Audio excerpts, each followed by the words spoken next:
Buenas tardes, mi nombre es Diana Laura Martínez García, soy estudiante de la Facultad de Medicina y hoy les voy a hablar acerca de la asignatura de patología con el tema de trombosis.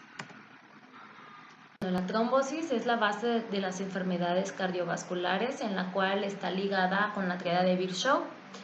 Esta cuenta con lo que es la lesión endotelial, flujo anómalo de la sangre y la hipercoagulabilidad.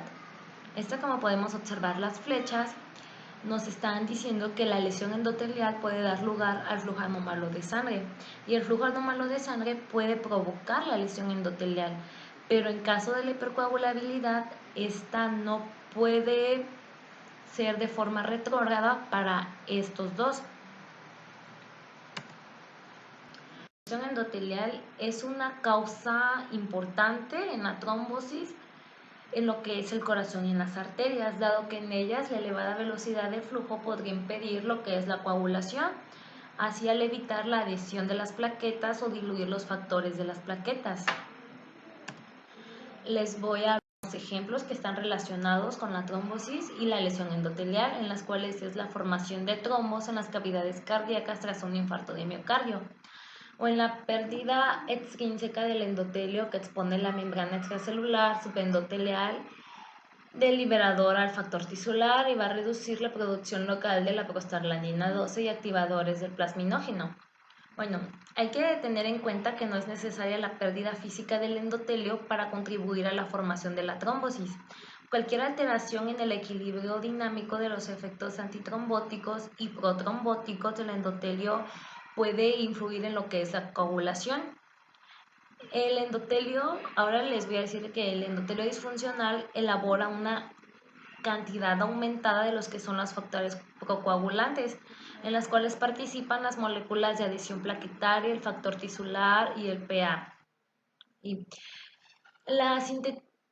lo que sintetiza con menos cantidad de moléculas anticoagulantes es la trombomodulina, la prostaglandina 12 y el TPA.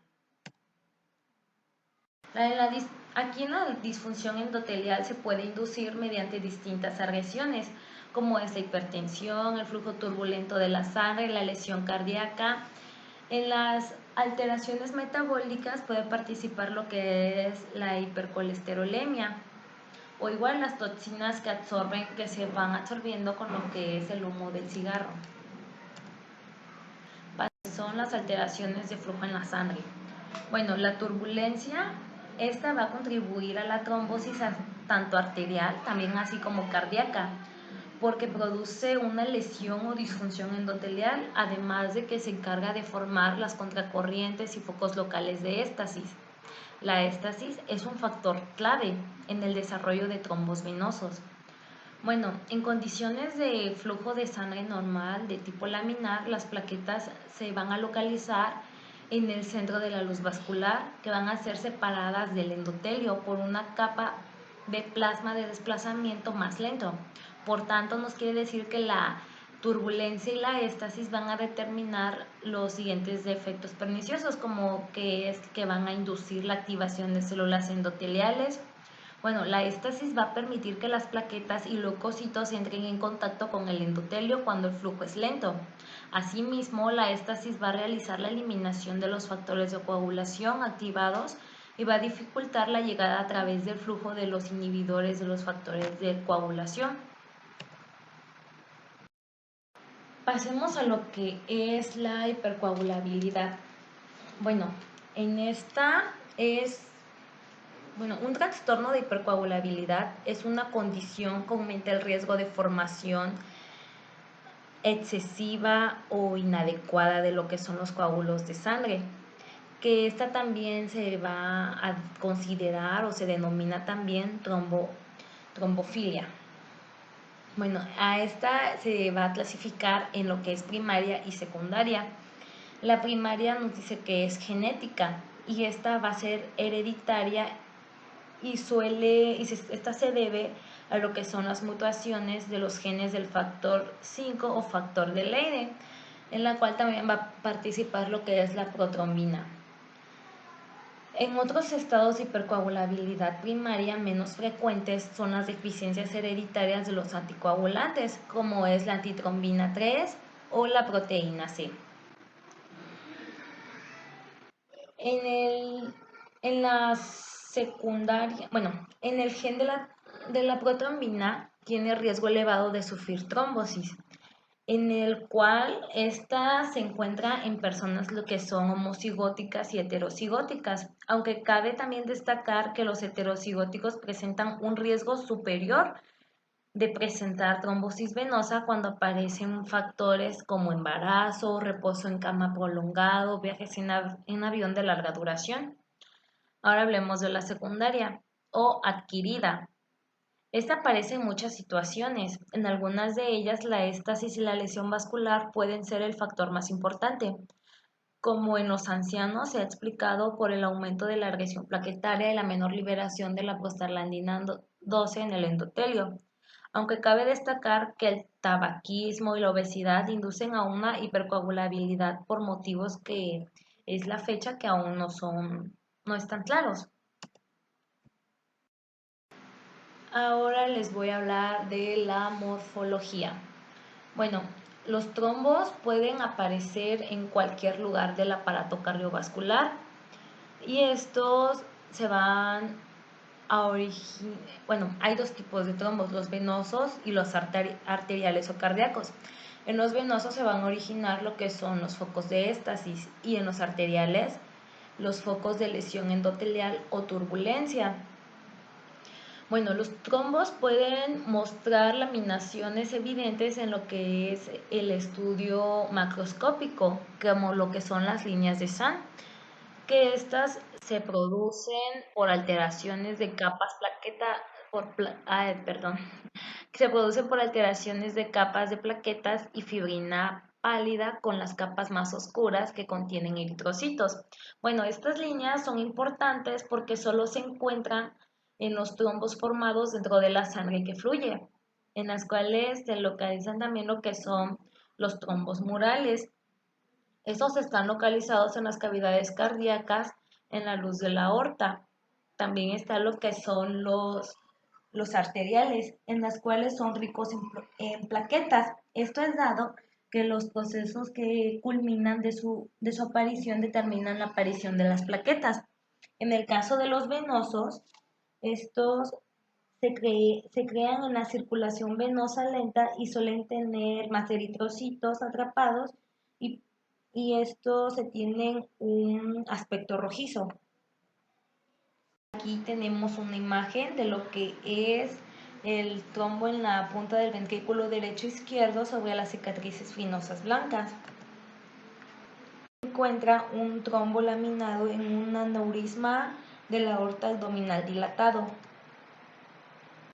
Bueno, si el paciente sobrevive a un episodio trombótico, ya sean en días o en semanas posteriormente, este va a tener una evolución en la cual se va a continuación, que es la propagación. Esta va a aumentar de tamaño por la incorporación de plaquetas y fibrinas. En lo que es la embolización, va a ser por parte o totalidad del trombo que se suelta y es transportado a otro lugar de la vasculatura. En el caso de la disolución, en los trombos de nueva formación, la activación de los factores fibrinolíticos pueden determinar una reacción rápida y la disolución completa. Y para finalizar, tenemos la organización y recanalización.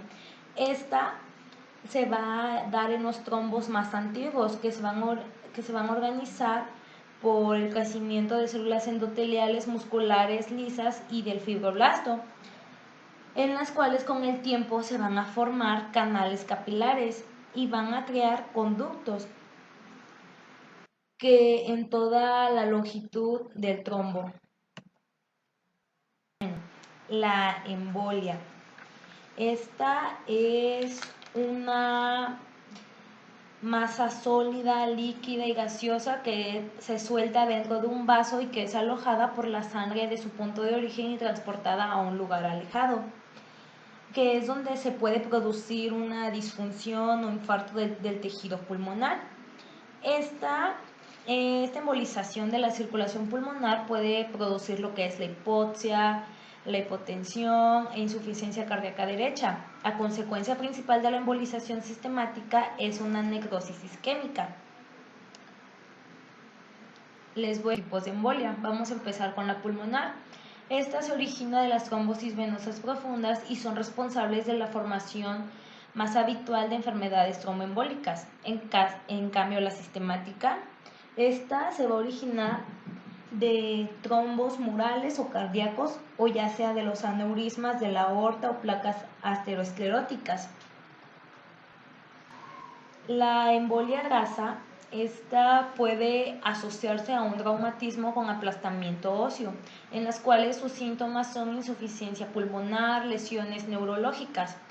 La embolia de líquido amniótico se produce tras el parto, que quiere decir que su origen va a ser de un trastorno pulmonar o también puede ser de cerebral mortal. La embolia gaseosa se produce tras una descomposición rápida de los buzos, que se va a deber a la formación de burbujas de nitrógeno que están disueltos en la sangre a presión más elevada. El infarto. Bueno, el infarto es una área de necrosis isquémica secundaria a la oclusión de riesgo del tejido sanguíneo afectado, en la cual la necrosis isquémica de las extremidades distales de lo que es la gangrena provoca una notable mortalidad de diabéticos. En lo que son los diabéticos, hay dos tipos de infarto, el intestinal y el pulmonar. El intestinal suele ser mortal, a diferencia del infarto pulmonar. Este es de complicación clínica frecuentemente.